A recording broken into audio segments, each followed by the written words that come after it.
என் சமூகம் உனக்கு முன்பதாக செல்லும், நான் உனக்கு இளைப்பாறுதலை தருவேன்.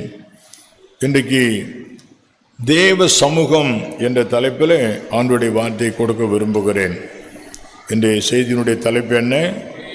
தேவ சமூகம், the presence of God, the presence of God. இஸ்ரவேல் மக்கள் ஆண்டவருக்கு விரோதமாக பாவம் செஞ்சிட்டாங்க. ஆண்டவர் கோபம் வந்துடுச்சு. மோசேகிட்ட சொல்றாரு, நீங்க போங்க, ஒரு தூதனை அனுப்பி வைக்கிறேன், நான் வரமாட்டேன்ட்டார். இப்போ மோசே போய் ஆண்டவர்கிட்ட கெஞ்சி பிரார்த்தனை செய்கிறான். நீங்கள் கூட்டுட்டு வந்தீங்க கானானுக்கு போகலான்னு சொல்லிட்டு, நீங்கள் கானானு கூப்பிட்டு போகாமல் இங்கே அழிச்சிட்டிங்கன்னா வெளி புறஜாதி மக்கள் என்ன சொல்லுவாங்கன்னா, அவரால் இவங்களை கூட்டிகிட்டு போக முடியல, அதனால் அழிச்சிட்டாருன்னு சொல்லுவாங்க. உமக்கு தான் கெட்ட பேர், அதனால் மன்னிச்சிருங்க அப்படின்னு. உங்கள் சமூகம் என் கூட வரணும், உங்கள் சமூகம் வந்தால் எங்களை கூட்டிகிட்டு போங்க, இல்லைன்னா நாங்கள் போக மாட்டோம். எவ்வளோ ஆச்சரியமான ஒரு ஸ்டேட்மெண்ட். நீர் எங்களோடு வந்தால் எங்களை கூட்டிகிட்டு போங்க, அப்படி எங்களோடு நீங்கள் வரலன்னா எங்களை கூட்டிகிட்டு போகாதீங்க. ஹவு இம்பரேட்டிவ் இட் இஸ், அது எவ்வளவு இன்றியமையாதது. த பிரசன்ஸ் ஆஃப் காட் ஒரு மனிதனுடைய வாழ்க்கையிலே, ஒரு குடும்பத்திலே, ஒரு சபையிலே, ஒரு ஊழியத்திலே தேவ பிரசன்னம் அவ்வளவு முக்கியமானது. இன்றைய செய்தியிலே 2 பிரிவுகள் வைத்திருக்கிறேன். ஒரு பிரிவு இந்த தேவ பிரசன்னத்தினால் வருகிற நன்மைகள், the impacts of the presence of God, தேவ சமூகத்தினால வருகிற ஆசீர்வாதங்கள், நன்மைகள், the impacts of the presence of God. அடுத்த பகுதியில் இந்த தேவ பிரசன்னத்தினால என்னென்னலாம் வெளிப்படும், the aspects of the presence of God, தேவ பிரசன்னத்தில் இருக்கிற இயல்புகள் என்ன, சாராம்சங்கள் என்ன. அது we can also call it the spectrum of the presence of God. பல கற்றைகளை உடையது தேவ சமூகம் என்பது. அது இட்ஸ் a great spectrum. அது அப்படியே வந்து அப்படியே பரவும், ஒளி கதிர் வீசுகிற மாதிரி பரவும். ரைட்.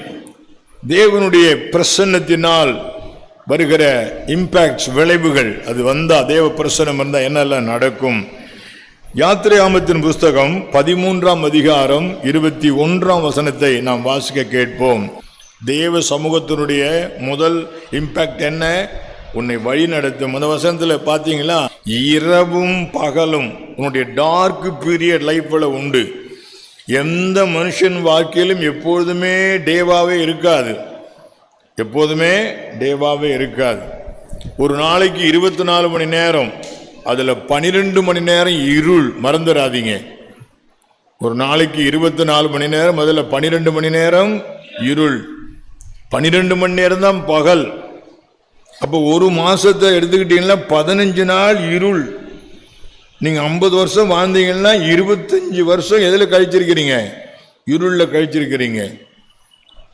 விளங்குதா? விளங்கலையா? 40 வயசு உங்களுக்கு அப்படின்னா 20 வருஷம் எதில் கழிச்சிருக்கிறீங்க? ஆமா, உங்கள் வாழ்க்கையில இருள் வரும், இருள் வரும், இருண்ட காலம். There shall be a dark period in your life. That is unavoidable, that is natural. It shall be for all. அது எல்லாருக்கும் உண்டு. ஆனா ஆண்டவருடைய பிரசன்னம் உங்களோடு வந்துச்சுன்னா இரவிலும் பகலிலும் உங்களை நடத்துவார்.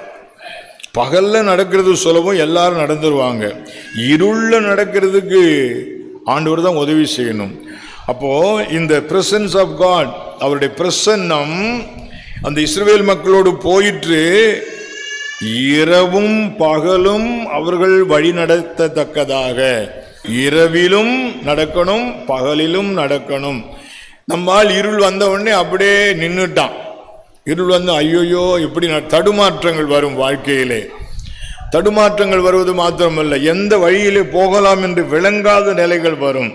அங்கே குழப்பத்தில் போய் மாட்டிக்கிட்டு இங்கே போகலாமா அங்கே போகலாமா அது செய்யலாமா, கவலையே பட வேண்டாம். If the presence of God is with you, அவர் உன்னை நடத்துவார். தேவ சமூகம் என்ன செய்யும்? உன்னை வழி நடத்தும். ஞாபகம் வச்சுங்க, பாத தவறாம இருக்கிறதுக்காக தான் வழி நடத்துதல். Listen me carefully.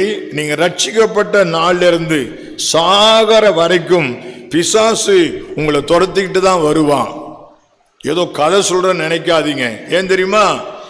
நீ ஏழா இருந்த, என்னை விட்டுட்டு போய் இயேசு விட்டு ஓடிட்ட, உன்னை விடுவனா எப்படியாவது உன்னை இழுத்துருவேன்னு சொல்லிட்டு எல்லா விசுவாசிகளுக்கும் ஏதாவது ஒரு உபத்திரவம், ஏதாவது ஒரு சோதனை, ஏதாவது ஒரு குழப்பத்தை கொடுப்பான். உங்களை எதுக்காக தெரியுமா? பின்னுக்கு இழுக்க, பாதையை தவற செய்ய. அநேகர் அந்த இடத்துல தப்பு பண்ணிட்டாங்க, பாதையை விட்டுட்டாங்க, பாதை தவறி எல்லாம் நல்லா தான் நடக்கிற மாதிரி தெரியும். ஒரு தடவை கோயம்புத்தூர் போயிட்டு திருச்சி வந்துட்டு இருக்கிறேன். அப்போ ஒரு ஆள் வாடகை காரில் போயிருந்தேன். அவரு திருச்சி ரோட்டை விட்டுட்டு வேற ரூட்ல போயிட்டார். ஒரு 40 மினிட்ஸ். எனக்கு அடிக்கடி கோயம்புத்தூர் போனதுல மைண்ட்ல, தம்பி கொஞ்சம் நிறுத்துப்பா, கொஞ்சம் செக் பண்ணிக்க, இது எனக்கு என்ன சந்தேகமாகுது, இது திருச்சி போற ரோடு மாதிரி தெரியல, நிப்பாட்டு அப்படின்னு சொல்லிட்டு நிப்பாட்டி கேட்டா அது வேற ஊருக்கு போற ரோடு, திருப்பி வா. நம்ம லைஃப்ல பல நேரங்களில் அந்த தப்பு நடக்கும், மறந்துடாதீங்க. It is human to fail. It is human to fail. மனிதனுக்கு தோல்வி என்பது சகஜம். ஆனால் அதை தவிர்க்க ஆண்டவர் ஒரு வழி வைத்திருக்கிறார். தேவ பிரசன்னம் உங்களோடு இருக்குமானால் நீ வழி தவறாமல் போகலாம். இப்ப தேவ பிரசன்னத்துக்காக நீங்க ரொம்ப ஜெபிக்கணும். உங்க குடும்பத்துல தேவ பிரசன்னம் இருக்கணும், உங்க தொழில தேவ பிரசன்னம் இருக்கணும், உங்க டிராவல்ல தேவ பிரசன்னம் இருக்கணும். என்ன செய்தாலும் சரி, every day, every minute you need to have the presence of God. நீங்க அதை மிஸ் பண்ணீங்கன்னா பாதை தவறிடுவீங்க, உங்களுக்கே தெரியாமலே பாதை தவறி விடுவீங்க. அதனால அதுக்காக ஜெபம் பண்ணுங்க. எதுக்காக ஜெபம் பண்ணணும்?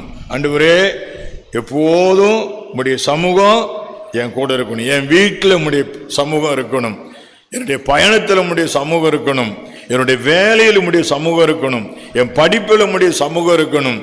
ஐ need your presence in every area of my life. அதை மறந்துடாதீங்க. இன்னிலிருந்து இப்போ இருந்தே உள்ளத்தில் ஜெபம் பண்ணுங்க. இப்பவே you start praying for the presence of God to be with you all through your life. அடுத்தபடியா டியூட்டரானமி, உபாகமம் 2ஆம் அதிகாரம் 7ஆம் வசனம். தேவ பிரசன்னம் உங்களோடு இருக்குமானால் ஒரு குறையும் இல்லாமல் பார்த்துக் கொள்வார். கர்த்தர் என் மேய்ப்பராய் இருக்கிறார், நான் தாட்சி அடையேன். The Lord is my shepherd, I shall not want. I don't need anything. அப்படின்னு அர்த்தம் என்ன? எனக்கு ஒன்றும் தேவையில்லைன்னு சொல்லி அர்த்தம் இல்லை. உங்கள் வாழ்க்கையில் உங்களுக்கு என்னெல்லாம் வேணுமோ அதெல்லாம் யார் தரும்? தேவ பிரசன்னம் கொடுக்கும். அது கல்வியோ, அது பணமோ, அது படிப்போ, அல்லது வேலையோ, தொழிலோ, திருமணமோ, பிள்ளைக்குட்டியோ, சக்சஸோ, எதுவா இருந்தாலும் தேவ பிரசன்னம் இருக்குமேயானால் உன் தேவைகள் எல்லாம் சந்திக்கப்படும். உபாகமத்தின் புத்தகத்துல 29ஆம் அதிகாரம் 5ஆம் வசனத்தை வாசித்து பாருங்கள். வனாந்திரத்தில் நடத்தின, நல்ல பாதையில செழிப்புல, சாரோன் சமவெளியில் நடத்தல, எதை நடத்தின? வனாந்திரத்தில் நடத்தின. அப்புறம் மேல உள்ள வத்திரம் பழசா போகலையா, எப்பயுமே ஃப்ரெஷ்ஷா பாத்துக்கிறார். He will keep you fresh always. உங்களை எப்பயுமே ஃப்ரெஷ்ஷா பார்த்துக்குவார். How many of you would like to be fresh always? எப்பயும் ஃப்ரெஷ்ஷா, புது மேனியா இருக்கணுமா? உங்க உடம்பும் புதுமேனியா இருக்கணும், உங்க குடும்பம் புதுமேனியா இருக்கணும், உங்க தொழில் புதுமேனியா இருக்கணும், உங்க ரட்சிப்பு புதுமேனியா இருக்கணும். எப்போ உங்களை பார்த்தால் இப்பதான் ரட்சிக்கப்பட்டவர் மாதிரி இருக்கணும். சில ஆள் பார்த்தீங்கன்னா போச்சு போச்சு போச்சு, ரட்சிக்கப்பட்ட புதுசுல சாட்சி சொன்னா அது வேற மாதிரி இருக்கும், ஒரு 10 வருஷம் கழிச்சு சாட்சி சொன்னா அது வேற மாதிரி இருக்கும். எங்கேயாவது என்ன சாட்சி சொல்லுவாங்க நற்செய்தி கூட்டங்கள்ல. ரீசெண்டாக சாட்சி சொல்லியிருக்கிறேன். அப்படி சாட்சி சொல்றப்ப என்ன ஒருத்தர் வந்து கேட்டாரு, எப்படி தெரியுமா? சாட்சி சொல்லி இறங்கின உடனே, இப்படி போன வருஷம் ரட்சிக்கப்பட்டீங்களா பிரதர்? எப்படி போன வருஷம் ஒருத்தர் கேட்டாரு, ஒரு ரட்சிப்பட்டு ஒரு 6 மாசம் இருக்குமா? என்ன அண்டர்ஸ்டாண்டிங் தெரியுங்களா? இந்த சாட்சி சொன்ன அந்த விக்ரஸ் இருக்கு பார்த்தீங்களா, அந்த உற்சாகம் இருக்கு பார்த்தீங்களா, அதை பார்த்த உடனே என்ன நினைப்பு வருதா உங்களுக்கு? இப்பதான் ரட்சிக்கப்பட்டுக்கிறாரு. இப்போ உங்கள் நிறைய பேர் சாட்சி சொல்லணும்னு சொன்னா ரட்சிக்கப்பட்ட புதுசுல சொன்ன மாதிரி சொல்லுவீங்களான்னு எனக்கு தெரியல, சந்தேகமாகுது. ஆனா தேவ பிரசன்னம் உங்களோடு இருக்குமானால் எல்லாம் ஃப்ரெஷ்ஷா தருவார். ஓகே, தேவ பிரசன்னம் அடுத்தபடி என்ன செய்யும்? யாத்திராகமத்தின் புஸ்தகம் 14ஆம் அதிகாரம் 24ஆம் வசனம். இந்த எகிப்திய மக்கள் இஸ்ரவேலை பின்தொடர்ந்து வந்து அவங்கள அழிக்கலான்னு வராங்க. தேவ பிரசன்னம் என்ன பண்ணு தெரியுங்களா? தேவ பிரசன்னம் என்ன பண்ணுது? எகிப்தியரின் சேனையை என்ன பண்ணிச்சான்? கலங்கடித்து. அவர் உங்களை பாதுகாக்கிறவர். கர்த்தர் உன்னை காக்கிறவர். கர்த்தர் உன்னை எல்லா தீங்குக்கும் விலக்கி காப்பார். அவர் உன் ஆத்துமாவை காப்பார். அவர் உன் போக்கையும் உன் வரத்தையும் இது முதற்கொன்று என்றென்றைக்கும் உன்னை காப்பார். கண்மணியை போல் என்னை காத்தருளும். தீங்கு நாளில் என்னை அவர் தமது கூடார மறைவிலே ஒளித்து வைத்து பாதுகாக்கிறார் என்று சங்கீதம் 27 வாசிக்கிறோம். தேவ பிரசன்னம் உங்களோடு இருக்குமானால் அவனுடைய வேலை ஒன்னும் பலிக்காது. ஆனால் the moment you lose the presence of God, the devil will attack you. உங்களுக்கே தெரியாது. நல்ல கவனமா கேட்டுங்க. ரட்சிக்கப்படாத வெளி உலக மக்களுக்கு வேற விஷயம். பிசாசு அவங்களுக்கு அள்ளி கொடுப்பான். இயேசு கிட்ட சொல்றான், இது எல்லாம் என்கிட்ட இருக்குது, எனக்கு இஷ்டமானவைகளை தருவேன். உலகத்து மக்களை நீங்க பார்க்காதீங்க. Stop looking at the world. அவன் அப்படி இருக்கிறான், ஜெபம் பண்ணல, ஒண்ணும் பண்ணல, நான் உபவாசம் பண்ணேன், ஜெபிக்கிறேன், எனக்கு ஏன் இப்படி நடக்குதெல்லாம் சலிச்சிக்க கூடாது. நமக்குன்னு ஒரு ரூல்ஸ் இருக்குது. அது என்ன தெரியுமா? நீ உன்னதமானவரின் மறைவில் இருக்கணும். அதை மறந்துடுறாங்க. நம்ம மீதி வசனம் எல்லாம் சொல்லிட்டு இருப்பாங்க. அவர் என் கோட்டை, அவர் என் கேடயம், வாதை அணுகாது, உன்னை உயர்த்துவாரு, ஆச்சா போச்சா. ஃபர்ஸ்ட் கண்டிஷன் என்ன? உன்னதமான மறைவு. நீங்க அவருடைய சமூகத்தில் இருக்கணும். ஜெபம் பண்ணுங்க. எங்கள் வீட்டிலே தேவ பிரசன்னம் இருக்கட்டும், என் வேலையிலே தேவ பிரசன்னம் இருக்கட்டும், எங்கள் ஆராதனையிலே தேவ பிரசன்னம் இருக்கட்டும், எங்கள் பாட்டிலே தேவ பிரசன்னம் இருக்கட்டும், எங்கள் ஜெபத்திலே. ஏதோ சும்மா ஆர்டிபிஷியல் ஜெபம் எல்லாம் பண்ணிட்டு இருக்காங்க. ஜெபம் பண்ணா ரியலா பண்ணணும். நீங்க மாட்டுக்கு ஆர்டிபிஷியலா வார்த்தை அலங்காரத்துக்காக, ராகத்துக்காக, பிறர் பார்த்து நல்லா பாடுறப்பா அப்படின்னு சொல்றதுக்காக எல்லாம் கிடையாது. என் குரல் யார் காதுல கேட்டா போதும்? இயேசு காதுல கேட்டா போதும். அப்படி ரியாலிட்டிக்குள்ள வாங்க. அங்க தேவ பிரசனத்தை நீங்க பார்க்கலாம். ஓகே, தேவ பிரசனத்தினால் வர இம்பாக்ட் என்னென்ன பார்த்தோம்? உன்னை வழி நடத்தும், அப்புறம் உன் தேவைகள் எல்லாம் சந்திக்கும், அப்புறம் உன்னை பாதுகாக்கும். ஏசாயா 60ஆம் அதிகாரம் முதல் 3 வசனங்களை வாசிக்க கேட்போம். உலகம் பூரா இருந்தாலும் உன் மேல கர்த்தர் உதிப்பாராம். எப்ப? தேவ பிரசன்னம் உண்மையில் இருக்குமானால், தேவ சமூகம் உண்மையில் இருக்கிறது. யோபு சொல்றா, அவருடைய ரகசிய செயல் என் கூடாரத்தின் மேல் இருந்தது. யாருடைய ரகசிய செயல்? அதனுடைய அர்த்தம் என்ன? அவருடைய மகிமை என் கூடாரத்தின் மேல் இருந்தது. அப்போ தேவ பிரசன்னம் உங்களுக்குள்ளே இருக்கும்படி பார்த்துங்க. பிரச்சனை இருந்தா என்ன நடக்கும்? நீ வெளிச்சமாயிடுவான். உன் வெளிச்சத்திற்கு யார் வருவாங்களா? அப்புறம் உன் ஒளி இடத்திற்கு பாருங்களேன், உன்னை பிரகாசிக்க வைப்பார். When the presence of God is with you, that will make you to shine. உன்னை பிரகாசிக்க வைக்கும். யோவான் சுவிசேஷம் 1ஆம் அதிகாரம் 9ஆம் வசனம் எல்லாரும் ஞாபகத்தில் வச்சுங்க, அடிக்கடி சொல்லுங்க. உலகத்திலே வந்து எந்த மனுஷன், படிச்சவன் படிக்காதவன், ஏழை பணக்காரன், யாராயிருந்தாலும் உலகத்திலே வந்து எந்த மனுஷனையும் பிரகாசிப்பிக்கிற ஒளியே அந்த மெய்யான ஒளி உன்னை பிரகாசிக்க வைக்கும். தேவ பிரசன்னம், தேவ சமூகம் உன்னோடு இருக்குமேயானால் உன்னை பிரகாசிக்க வைப்பார்.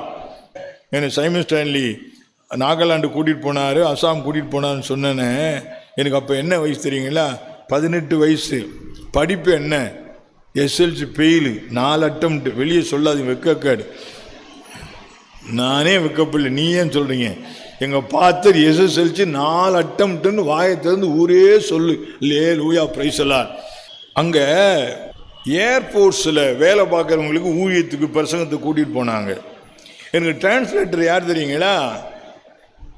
அந்த விமானங்களை ஓட்டுறாங்கல்ல, போர் விமானங்களை ஓட்டுறாங்களே, அவங்களுக்கு பயிற்சி கொடுக்குற ஒரு பைலட்டு எனக்கு டிரான்ஸ்லேட்டரு.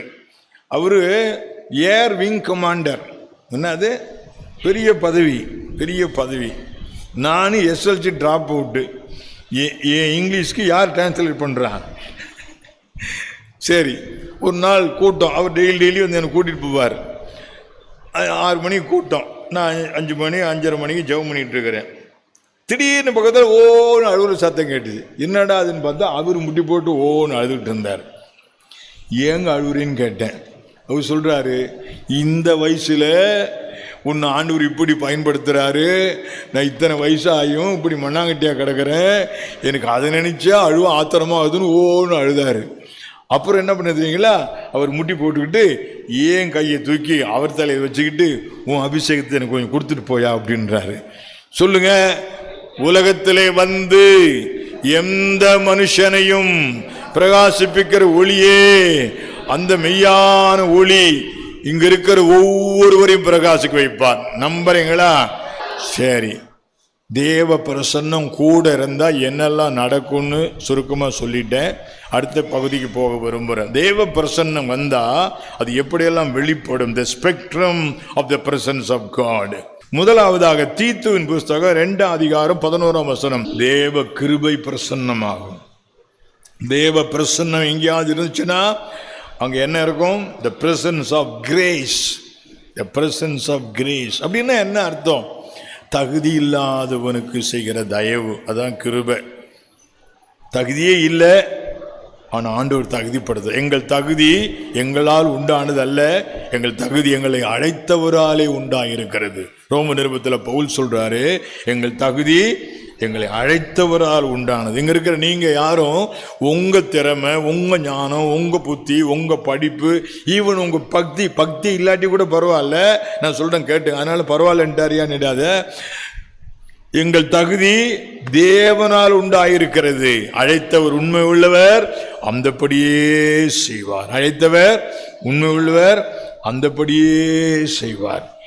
இங்க இருக்கிற நம்ம ஒருத்தரும் பர்ஃபெக்ட் கிடையாது. ஒத்துக்கிறீங்களா இல்லைங்களா? யாராவது ஆமா நான் பர்ஃபெக்ட்னு சொன்னீங்களா என்னை வந்து பாருங்க, நான் உங்களுக்கு கத்துக்கிறேன். அல்லேலூயா சொல்லுங்க. இங்க இருக்கிற ஒருத்தரும் பர்ஃபெக்ட் இல்லை, பர்ஃபெக்ஷனை நோக்கி போயிட்டு இருக்கிறோம். அதை ஒத்துக்குங்க, ரெண்டையும் ஒத்துக்கு. முதல்ல பர்ஃபெக்ட் இல்லை, ஆனா என்ன பண்றோம்? பர்ஃபெக்டை அடையிறதுக்கு முயற்சி பண்ணலையா? அதையாவது பண்ணுங்கய்யா. முயற்சியை நோக்கி, பர்ஃபெக்ஷனை நோக்கி முயற்சி எடுக்கிறோம். இந்த இடத்துல தான் தேவ கிருபை உங்களை தாங்கும். இந்த இடத்துல தேவ கிருபை தாங்கும். அப்போதெல்லாம் பவுலுக்கு சரீரத்தில் முள் கொடுக்கப்பட்டிருந்தான். அது என்னை எப்போதும் குட்டும் சாத்தானின் தூதனா இருக்குதான். வலி தாங்காம பவுல் செபிக்கிறான், ஆண்டவரே இந்த முள்ளை எடுத்து போடும். அவர் சொல்றாரு, என் கிருபை உனக்கு போதும். பார்த்தீங்களா? யாருக்கெல்லாம் முள் இருக்குன்னு நினைக்கிறீங்க, அந்த முள்ளை எடுத்துக்கணும்னு ஜெபிக்காதீங்க. ஆண்டவர் சொல்றாரு, கிருபையை சார்ந்து கொள். கர்த்தரை நம்புகிறவனையோ கிருபை சூழ்ந்து கொள்ளும். சொல்லுங்க, கர்த்தரை நம்புகிறவனையோ கிருபை சூழ்ந்து கொள்ளும். அல்லேலூயா. ஆமா, அந்த கிருபை இருக்குதே, அடடடா, கிருபை கிருபை கிருபை. மனிதர் கதவை அடைப்பார், என் தேவனதையே திறப்பார். மனிதர் கதவை அடைப்பார், என் தேவனதையே திறப்பார். மானிடர் உள்ளங்கள் மாறும், என் நேசர் என்றும் மாறார். மானிடர் உள்ளங்கள் மாறும், என் நேசர் என்றும் மாறா. என் நேசர் என்றும் மாறா, என் நேசர் என்றும் மாறா. எல்லையில்லா கிருபை என்னை சூழ்ந்து கொள்ளும். எல்லையில்லா கிருபை என்னை. இந்த புதிய நாளில் உமது அருளை பொழியும், உமது அருளை பொழியும். உம்முடைய கிருபையின் பிரசன்னம் இங்கே இருக்குது ஆண்டவரே. அந்த கிருபையின் பிரசன்னம் என்னை தாங்கும், அந்த கிருபையின் பிரசன்னம் என்னை நடத்தும், அந்த கிருபையின் பிரசன்னம் என்னை பாதுகாக்கும், அந்த கிருபையின் பிரசன்னம் என்னை மிளிரச் செய்யும். It will make me to shine. அந்த கிருபையின் பிரசன்னம் இப்ப இங்க அசைவாடுகிறது. Enjoy it, enjoy it. விட்டுறாதீங்க, அந்த பிரசன்னத்தை அனுபவிங்க. ஹல்லேலூயா. தேவ பிரசன்னத்தில் என்ன இருக்குது? கிருபை இருக்கிறது. தீத்து நிருபம் 3ஆம் அதிகாரம் 4ஆம் வசனத்தை வாசிக்கலாம். அன்பின் பிரசன்னம். அன்பு பிரசன்னம் ஆச்சா? தேவ பிரசன்னம் எங்கெல்லாம் இருக்குதோ அங்க என்ன ஆகுமா? அன்பும் பிரசன்னம் ஆகுமா? Presence of love. Presence of love. அது என்ன பிரசன்ஸ் ஆஃப் லவ்? இந்த அன்பு பிரசன்னம் ஆகும்போது என்ன நடக்கும் தெரியுங்களா? தேவன் என்னை நேசிக்கிறார் என்பதை நான் விளங்கிக்குவேன். In spite of my failures, in spite of my weaknesses, என்னுடைய தோல்விகள் மத்தியிலே, என் பலவீனத்தின் மத்தியிலே, in spite of my backsliding, என் பின்மாற்றத்தின் மத்தியிலே அவர் என்னை நேசிக்கிறார் என்பதை நான் உணரும்போது, என்னை அறியாமலே என்னை இப்படி நேசித்தீரா, என்னை இப்படி நேசித்தீரா என்று சொல்லி எனக்கு யார் மேல் அன்பு வருது? அவர் மேல் அன்பு வருது. அன்பு பிரசன்னம் ஆகும்போது என்ன நடக்கும்னு சொல்றேன், கவனிச்சிங்க. தேவ பிரசன்னம் எங்கெல்லாம் இருக்குதோ அங்கே என்னவும் பிரசன்னமாகும்? அன்பு பிரசன்னமாகும். அன்பு பிரசன்னமாக என்ன நடக்கும்? அவர் என்னை நேசிக்கிறார் என்று உணர்றேன். இம்மிடியேட்லி நான் என்ன பண்றேன்? நானும் அவரை நேசிக்கிறேன். உங்களுக்கு தெரியுமா, லவ் ஓப்பன்ஸ் த ஹார்ட். நீங்க ஒரு ஆளை நேசிக்கும் போது அவர் உள்ளம் தானா திறக்கும். வேற எந்த முயற்சியும் செய்ய தேவையே இல்லை. அப்ப இயேசு என்னை நேசிக்கிறார் என்பதை நான் தெரிஞ்சுக்கிட்ட உடனே என் உள்ளம் திறந்துடுது. நானும் யாரை நேசிக்க ஆரம்பிச்சிடுறேன்? இயேசு நேசிக்க ஆரம்பிச்சிடுறேன். அவர் என்னை நேசிக்க, நான் அவரை நேசிக்க ஆரம்பிச்ச உடனே எங்களை அறியாமலேயே என் அயலானை நேசிக்க ஆரம்பிச்சிடுறேன். அப்போ சபை பூராவே எதனால் நிரம்பிடுது? அன்பு மயமும் ஆயிடுது. இப்ப நம்ம சபையில என்ன பிரசன்னம் வேணும்? அன்பின் பிரசன்னம் வேணும். அன்பின் மயமே உமையே உமையே அண்டினே, அன்பின் மயமே ஆருயிரூரவே அருள் பெரும் கடலே, ஆருயிரூரவே அருள் பெரும் கடலே, ஆறுதலும் அதண்டையே, ஆறுதலும் அதண்டையே. அன்பின் மயமே உமையே அண்டினே, அன்பின் மயமே. தேவ பிரசன்னம் எங்கெல்லாம் வருதோ அங்கெல்லாம் என்ன வரும் சொல்லுங்க? அன்பின் பிரசன்னம் வரும். அங்க இடம் முழுவதும் அன்பினால நிரம்பும். உங்க வீட்டில் தேவ பிரசன்னம் வந்தா உங்க வீட்டில் அன்பின் பிரசன்னம் வரும். அங்க அன்பின் பிரசன்னம் வந்தா அங்க சண்டையே நடக்கக்கூடாது. அநேக வீடுகளில் சண்டை நடக்குது. கர்த்தருக்கு ஸ்தோத்திரம். ஏன் இன்னும் தேவ பிரசன்னம் வரல? ஜெபம் பண்ணுங்க, ஆண்டவரே எங்கள் வீட்டில் என்ன வரணும்? தேவ பிரசன்னம் வரணும். முதல்ல என்னிலே வரணும். ஒவ்வொரு இண்டிவிஜுவல் சொல்லுங்க, என்னிலே தேவ பிரசன்னம் வரணும். ஃபாதர் பாட்டு பாடுறாரு, சாத்தானுக்கு டாட்டா சண்டைக்கு டாட்டா. இன்னும் நிறைய பேர் சண்டைக்கு டாட்டா காட்டலை. கர்த்தருக்கு ஸ்தோத்திரம். Praise the Lord. சாத்தானுக்கு டாட்டா, அப்புறம் எதுக்கு டாட்டா? சண்டைக்கு டாட்டா. இன்னைக்கு முடிவு பண்ணுங்க, நான் சண்டையே போட மாட்டேன். எத்தனை பேர் முடிவு பண்ணுங்க? யாராவது ஏதாவது சொல்லிட்டு போட்டோம், யாராவது எதையும் எடுத்துட்டு போட்டோம், நான் சண்டையே போட மாட்டேன். ஏன்? தேவ பிரசன்னம் எனக்குள்ள இருக்கிறது. அதனால என்ன பிரசன்னம் எனக்குள்ள இருக்குது? அன்பின் பிரசன்னம் எனக்குள்ள இருக்கிறது. எங்க வீட்டில் அன்பின் பிரசன்னம் இருக்கிறது. தேவ பிரசன்னம் வந்தா அங்க என்ன பிரசன்னம் வரணும்?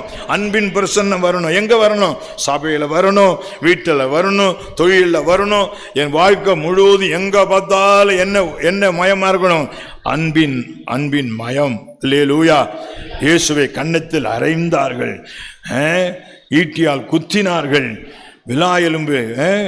விழாவிலே குத்தினார்கள், காரி உமிழ்ந்தார்கள், தலையிலே முள்முடி சூட்டினார்கள், கன்னத்தில் அறைந்து உன்னதை அறைந்தவன் யார் என்று கேட்டார்கள். இவ்வளவு வாங்கி கொண்டு அவர் சொல்லுகிறார், பிதாவை இவர்களுக்கு மன்னியும். எவ்வளவு அன்பு பாருங்களேன். கர்த்தருக்கு ஸ்தோத்திரம். உங்கள் வாழ்க்கையில் அன்பின் பிரசன்னம் இருக்கட்டும். சத்துருவே சிநேகிக்க சொல்றாரு.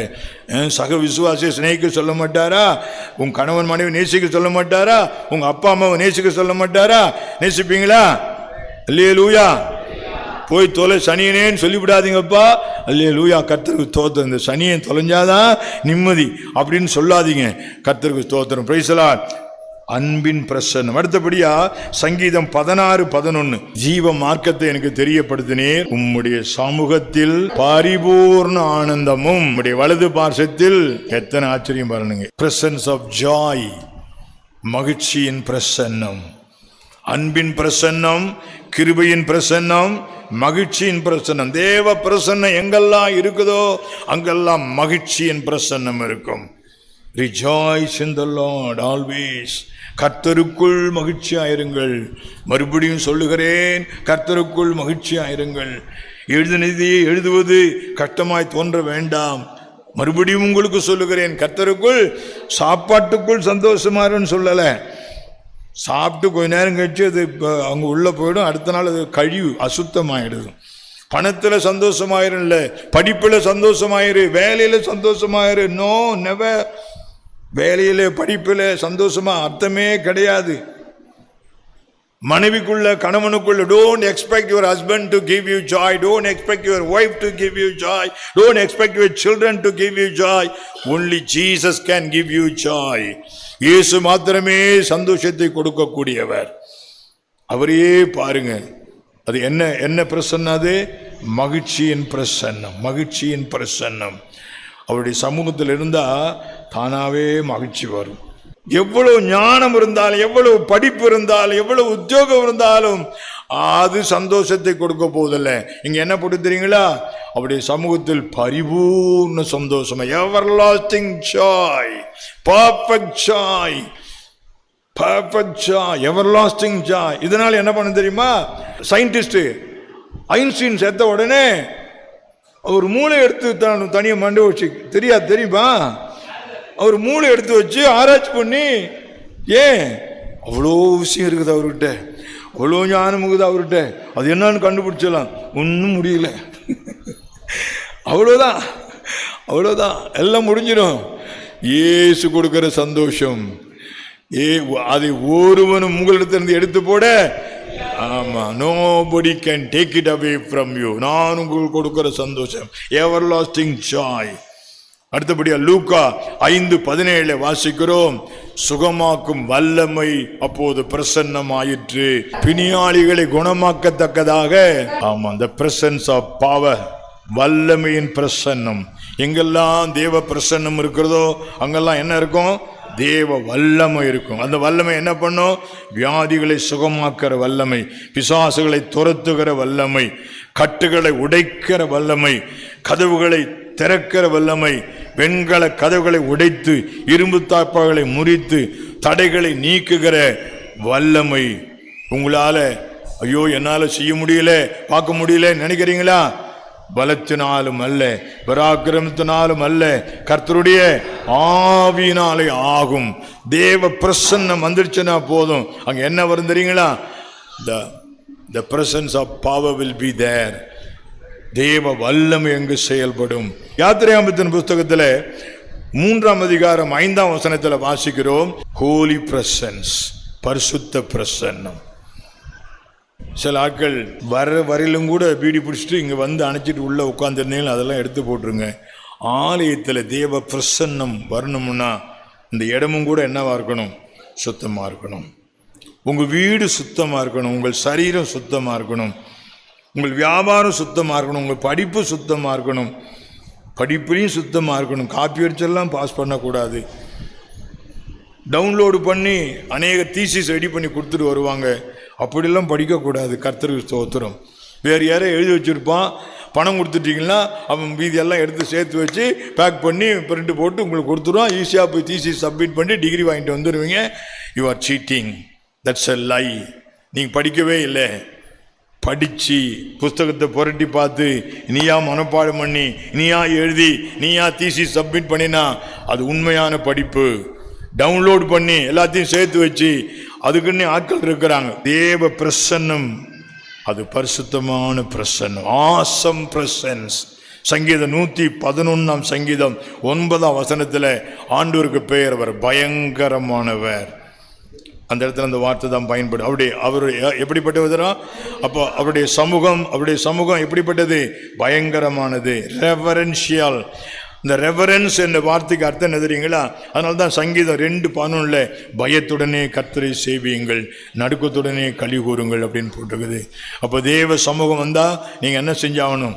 கொஞ்சம் பயந்தாகணும். அப்படி பயந்துகிட்டே போயிடக்கூடாது, கொஞ்சம் அன்பும் செலுத்தி ஆகணும். அன்பும் பயமும் கலந்ததுக்கு தான் பேர் என்ன? ரெவரன்ஸுன்னு பேர்.